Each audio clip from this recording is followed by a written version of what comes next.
राम सेतु हमारी संस्कृति की एक अमूल्य धरोहर, जिसको देखकर आज भी लोग उस पर अचरज करते हैं कि आखिर ये असंभव काम पूरा कैसे हुआ। राम सेतु हमारा इतिहास है, हमारी सांस्कृतिक पहचान है, हमारी वास्तुकला का नमूना है और हमारे प्राचीन समय की महानता की झांकी है। राम सेतु को बनाना कोई आसान काम नहीं था, लेकिन जिनके सर पर खुद भगवान का हाथ हो, उन्हें भला कोई कहाँ रोक सकता है। पर सवाल ये उठता है कि जब राम सेतु का निर्माण हो रहा था, उस समय क्या कर रहे थे राक्षस? क्या राक्षसों ने राम सेतु को बनने से रोकने की कोशिश की थी? क्यों हनुमान से लड़ने आई राक्षसी ने खुद ही मानी हार? जानेंगे हम ये सारी बात, तो वीडियो के अंत तक बने रहिए। और अगर आप हमारे चैनल पर नए हैं तो चैनल को सब्सक्राइब जरूर करें और बेल आइकन को दबाना ना भूलें। श्री राम ने बहुत कोशिश की थी कि सागर देव स्वयं उनके लिए रास्ता प्रशस्त करे, लेकिन जब समुद्र देव ने ऐसा नहीं किया तो श्री राम ने समुद्र देव पर ब्रह्मास्त्र तान दिया।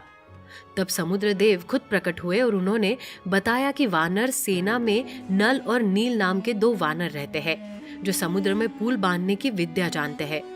समुद्र देव के ही कहने पर ही श्री राम ने अपना ब्रह्मास्त्र पश्चिम में द्रुमकुल्य नाम के क्षेत्र में फेंका, जिसे बहुत से लोग आज राजस्थान में स्थित मानते हैं। ये भी कहा जाता है कि समुद्र देव अंदर ही अंदर श्री राम से बहुत गुस्सा हुए थे कि उन्होंने समुद्र देव पर ब्रह्मास्त्र तान दिया था।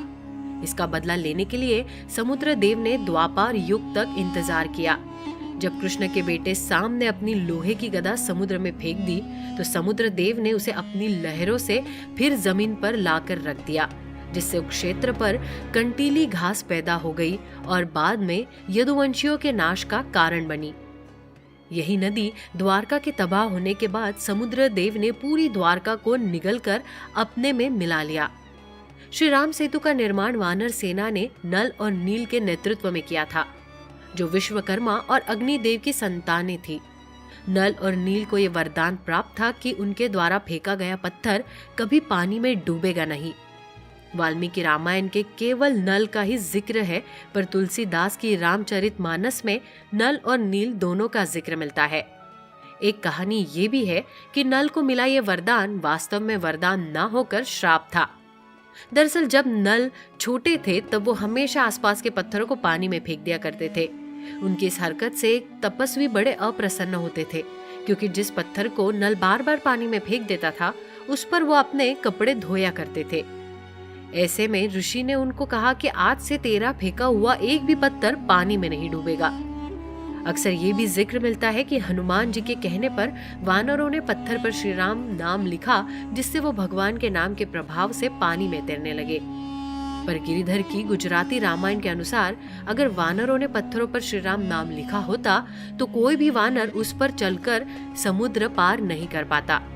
श्री राम नाम पर पैर रखना उनके नाम का अपमान होता। पत्थरों को तैराने के लिए श्री राम के नाम का उद्घोष ही काफी था। यहाँ जब रावण को इस बात का पता चला कि श्री राम और वानर सेना समुद्र पार करने की कोशिश कर रहे हैं, तो पहले तो उन्होंने इस हंसी में टाल दिया। रावण ने ये मानकर चल रहे थे कि वानरों और इंसानों से समुद्र पार होने वाला नहीं है।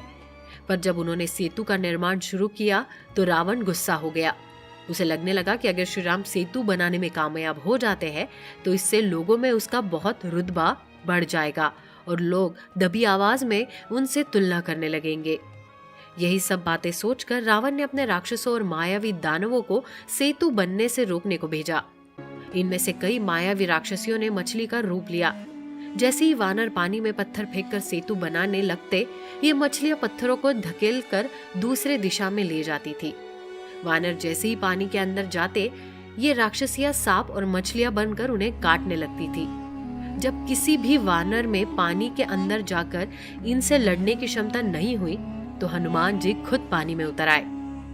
इन सब मछलियों का नेतृत्व एक मायावी मछली पर रही थी, जिसका नाम था स्वर्ण मत्स्या, क्योंकि वो सोने के रंग की थी और समुद्र की रानी थी। उसने हनुमान को मारने के लिए अपनी पूंछ तो उठाई, पर हनुमान जी को देखकर वो उन पर मोहित हो गई। उसने अपने आप को स्त्री रूप में बदल लिया और हनुमान जी से कुश्ती लड़ने लगी।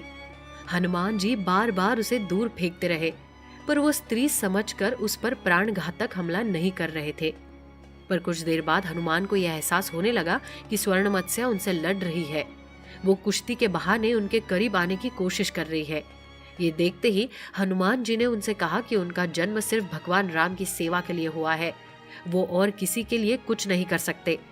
स्वर्ण मत्स्या को उनको जाते हुए देखती रही और उनको एहसास हो गया कि ऐसे सच्चे लोगों की युद्ध में जीत निश्चित है। ये सुनकर स्वर्ण मत्स्या ने सभी राक्षसों से पीछे हटने को कह दिया और सभी समुद्री जीवों ने समुद्र में बांध बनाने में वानर सेना की सहायता की। ये कहानी हमें रामायण की दक्षिण पूर्वी एशिया के वृत्तांतों में मिलती है। कुछ कहानियों में हमें ये भी देखने को मिलता है कि हनुमान भगवान जब लंका को जलाकर समुद्र के पास से गुजर रहे थे, तभी उनके शरीर से पसीना निकला।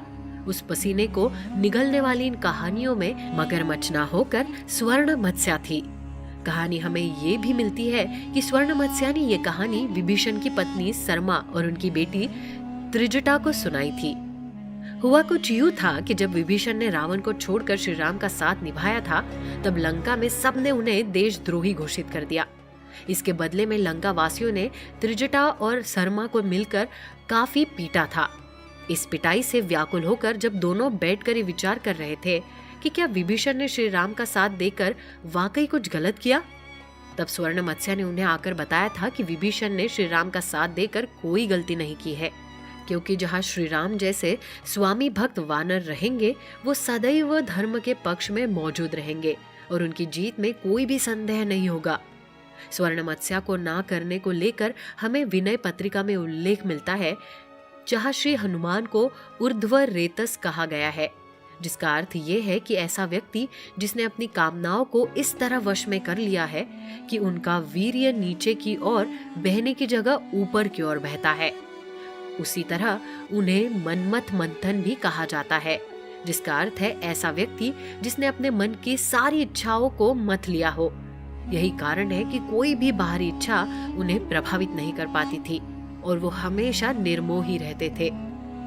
तो कैसी लगी आपको हमारी ये जानकारी? हमें कमेंट सेक्शन में जरूर बताइएगा।